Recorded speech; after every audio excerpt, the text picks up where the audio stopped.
하나님의 말씀은 전도서 10장 16절에서 20절의 말씀입니다. 왕은 어리고 대신들은 아침에 연락하는 이 나라여 화가 있도다. 왕은 귀족의 아들이요 대신들은 취하려 함이 아니라 기력을 버리고 마땅한 때 먹는 이 나라여 복이 있도다. 게으른즉 석가래가 퇴락하고 손이 풀어진즉 집이 새느니라. 잔치는 희락을 위하여 베푸는 것이요 보도주는 생명을 기쁘게 하는 것이나 또는 범사에 응용되느니라. 다 같이 읽으시겠습니다.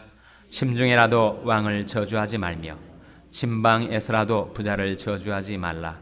공중의 새가 그 소리를 전하고 날짐승이 그 일을 전파할 것임이니라. 아멘. 할렐루야. 서로에게 평강의 복을 기원하는 마음으로 샬롬 인사 나누시기 바랍니다. 샬롬. 샬롬. 우리가 전도서 말씀을 아침마다 상고해 나가고 있는데, 전도서는 지혜문학, wisdom literature의 한 책입니다. 전도서 말고 또 무엇이 지혜서로 나타나 있죠? 대표적으로 뭡니까? 잠언이죠. 잠언서가 지혜서 중에 하나고, 또 무엇이 있죠? 욥기와 아가서가 지혜서에 속합니다. 그 전도서 말씀이 바로 지혜서인데, 주제는 항상 지혜죠. 어떤 것이 지혜로운 삶인가, 또 어떻게 하면 지혜로운 삶을 살 수 있는가. 사실 우리들이 관심사임에 분명합니다. 과연 지혜가 무엇인가? 지혜 있는 삶은 어떤 삶을 말하는가? 이 욥기에 보면은 욥 자신이 지혜를 찾아서 그렇게 구도자의 삶을 살았습니다. 지혜가 과연 어디에 있을까? 지혜가 과연 무엇일까?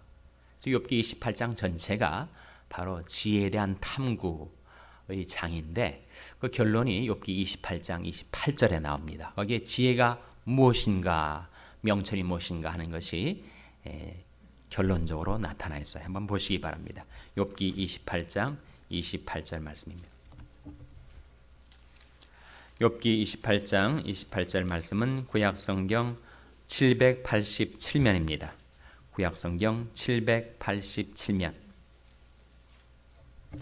욥기 28장 28절 말씀 찾아서 함께 읽겠습니다. 구약성경 787면 욥기 28장 28절 말씀 같이 읽겠습니다. 시작. 또 사람에게 이르시기를 주를 경외함이 곧 지혜요 악을 떠남이 명철이라 하셨느니라. 이 말씀 속에 지혜가 무엇이고 명철이 무엇인지 나타나 있습니다. 무엇이고 지혜라고요? 주를 경외함이 지혜입니다. 하나님을 경외함이 지혜의 근본입니다. 하나님을 경외하기 때문에 늘 하나님을 의식하고 살아가는 삶, 하나님의 얼굴빛을 구하며 살아가는 삶, 하나님께서 우리 언행 심사를 통촉하시고 계신 것을 기억하고 살아가는 삶, 하나님의 면전에서 두려움으로 서서 살아가는 삶이 바로 지혜 있는 삶이라는 거예요. 주를 경외함이 곧 지혜요. 일단 무엇이 명철이라고 했습니까? 악을 떠남이 명철이라. 그럼 악과 짝하여 살면서 그 인생이 결코 잘 될 수가 없죠. 악을 떠남이 명철입니다. 마음도 몸도 우리 심신에 악을 떠나 살 때 우리는 건강과 구원을 체험하며 살 수가 있습니다. 그래서 내 마음에서 근심을 멀게 하고 내 몸에서 악을 멀게 하라. 이 전도서에 나오는 말씀인데, 그래서 참 지혜와 명철 있는 삶은 주를 경외하며 사는 삶, 악을 떠나 사는 삶이라고 이 지혜서는 우리에게 가르쳐주고 있습니다.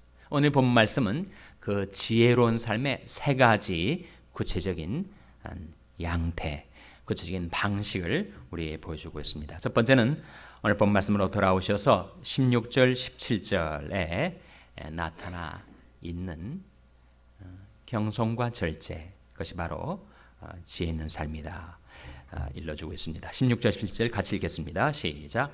왕은 어리고 대신들은 아침에 연락하는 이 나라여 화가 있도다. 왕은 귀족의 아들이여 대신들은 취하려 함이 아니라 기력을 구하려고 마땅한 때에 먹는 이 나라여 복이 있도다. 왕이 어리고 꼭 이것은 신체적인 연령을 가리키는 것이라기보다는 정신적으로 성숙지 못한 지도자. 그래서 왕은 어리고 왕이 어리니까 대신들은 아침에 연락하는 연락이 뭐죠? 잔치한단 말입니다. 흥청망청 된다는 거예요. 세상에 도취돼서 정신을 못 차리고 있는 그런 지도자들이 그 나라를 다스리면 그 나라가 잘 될 리가 만무하죠. 그래서 왕은 어리고 대신들은 아침에 연락하는 이 나라여 뭐가 있도다 그랬습니까? 화가 있다. 정말 우리가 북한을 바라볼 때 그런 우려가 우리 마음속에 있습니다. 정말 왕은 어리고 그리고 지도자들은 그저 정신을 못 차리고 그렇게 헤매이니 백성들이 도탄에 빠져 괴로움을 당하는 것이죠. 반면에 17절 말씀 왕은 귀족의 아들이요 대신들은 취하려 함이 아니라 기력을 보하려고 마땅한 때에 먹는 이 나라여 복이 있도다. 왕은 귀족의 아들이야. 출신 성분이 좋다. 그런 의미가 아니죠. 귀족의 아들이라는 말은 번역인데 원래 이 의미는 왕은 고명한 자요 노블맨을 가리킵니다. 고명한 자는 어떤 사람을 가리키는가? 그 생각하는 것이나 행하는 것이 고명하다는 겁니다. 그럼 어떻게 되는가? 그 개인이나 그 나라는 잘 될 수밖에 없다는 거예요. 이사야 32장 8절 한번 보시기 바랍니다. 이사야 32장 8절 말씀 찾아서 같이 읽겠습니다. 이사야 32장 8절 말씀은 구약성경 1004면 구약성경 1004면 이사야 32장 8절 말씀 같이 읽겠습니다. 시작. 고명한 자는 고명한 일을 도모하나니 그는 항상 고명한 일에 서리라. 이 고명이라는 말이 몇 번 나와요? 한 구절 속에 3번이나 나오지 않습니까? 이 고명하다는 게 뭔가 노블하다는 겁니다. 고귀하다는 거죠. 고상하다는 거죠. 그 생각과 행동이 깊고 높다는 겁니다. 그래서 고명한 자는 고명한 일을 뭐 한다고요? 도모합니다. 늘 그것을 생각하고 추구하고 계획하며 산다는 거죠. 고명한 자는 고명한 일을 도모하나니 그는 항상 고명한 일에 어떻게 된다고요? 서리라.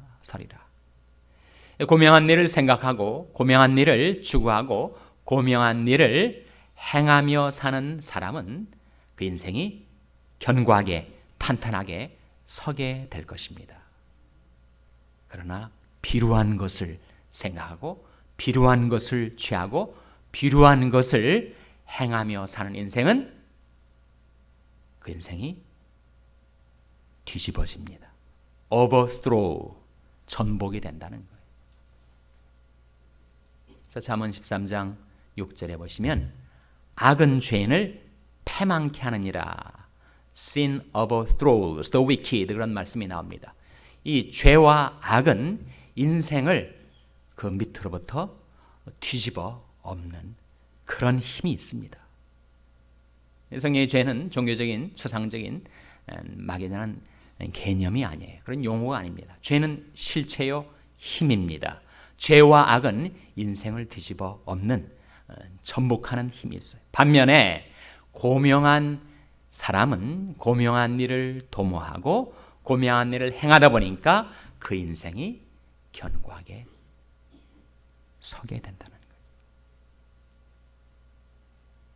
한 개인이든 공동체든 가정이든 교회든 나라든 과연 무엇이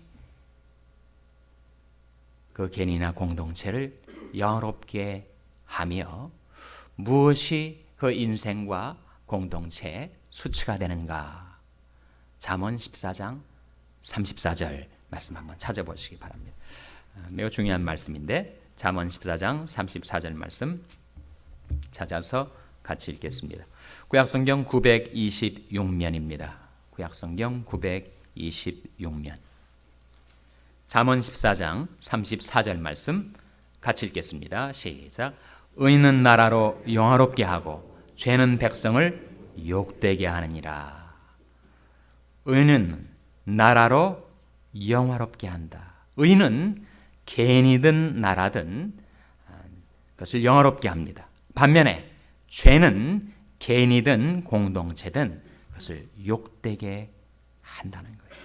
의에는 그런 힘이 있고 죄에는 또한 그런 힘이 있어서 의는 개인과 나라로 영화롭게 만들어주고 죄는 개인이든 백성이든 욕되게 만든다 하는 것이죠. 다시 돌아오겠습니다. 오늘 전도서의 본문 말씀으로 돌아와서 그래서 왕은 고명한 사람이고 대신들은 취하려 함이 아니라 기력을 보하려고 마땅한 때 먹는 이 나라여 복이 있도다. 지도자들이 고명한 사람이 되고 그리고 그들이 세상에 도취해서 흥청망청 사는 것이 아니라 그들이 경성에 있는 사람들, 절제하는 사람들이 지도자가 된 그 나라는 복이 있다는 것이죠. 참 우리가 지금까지 살아오면서 정말 수도 없이 먹고 살아왔는데 아직 먹는 것에 절제가 잘 안 되는 것이 고민입니다. 어떤 때는 너무 많이 먹고 어떤 때는 너무 빨리 먹고 어떤 때는 먹으면 오히려 탈이 나는 그런 음식을 또 먹고. 근데 이 음식을 이렇게 생각하라고 이 말씀이 우리에게 일러주는 것이 아닌가 싶어요. 음식은 마치 자동차에 비유하면 뭐가 같다는 겁니까? 연료가 같다는 것이 연료. 음식은 왜 먹는가?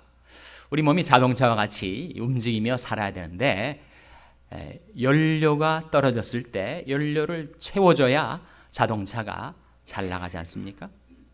우리 몸도 음식이 연료와 같다는 거예요. 우리 몸에 들어오는 음식은 왜 주어지는 것인가? 연료를 가지고 잘 움직이라고. 그런데 이것을 깨닫지 못하고 살아가면 우리는 기력을 보하려고 음식을 먹는 대신 취하려고, 도취하려고 음식과 음료를 내 속에다가 집어넣으니까 이 탈이 나고 문제가 된다는 거죠. 그래서 아침은 일꾼처럼 먹고 점심은 황제처럼 먹고 저녁은 뭐처럼 먹으라고요? 거지처럼 먹으라 그런 말이 있어요. 저녁 때 이제 뭐 잠시 있다가 잘 텐데 거기다 연료를 이렇게 많이 공급해 줄 이유가 별로 없지 않습니까? 그래서 아침은 머슴처럼 먹고 점심은 황제처럼 먹고 저녁은 거지처럼 먹으라. 일리가 있는 말이죠. 그래서 음식은 기력을 보하려고 일하려고 연료를 채워넣는 것이다. 그렇지 않으면 개인이든 나라든 잘 될 수가 없다. 경성에 있지 않고 절제하지 못하는데 어떻게 흥할 수가 있는가 하는 지혜를 우리에게 일깨워주는 말씀입니다.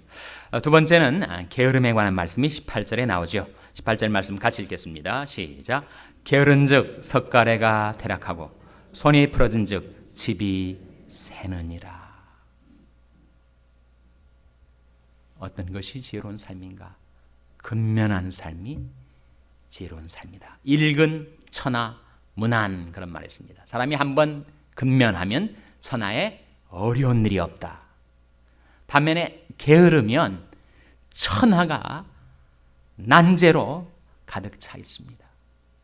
왜 그렇게 어려운지, 무엇이 이렇게 힘이 드는지 사람이 게으른 정욕에 빠지면 할 수 있는 일이 없게 돼. 게으름이라는 것은 정욕입니다. 게으르다고 사람이 사지팔다리가 나약해가지고 게으른 것이 아니라는 거죠. 어떤 사람은 정말 몸이 허약한데도 정말 부지런한 사람이 있습니다. 이건 꼭 신체적인 것이 아니라는 거죠. 정신적인 것입니다.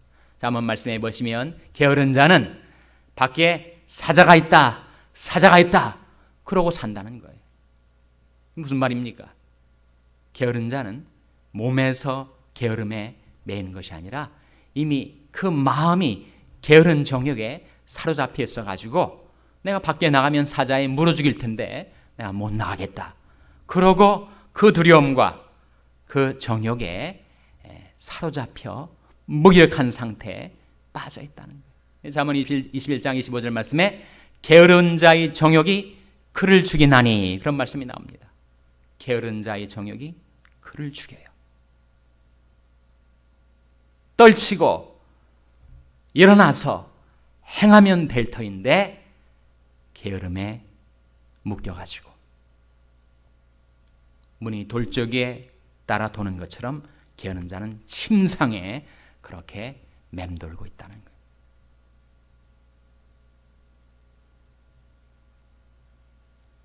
그래서 방콕과 방글라데시를 오가면서 산다는 거예요.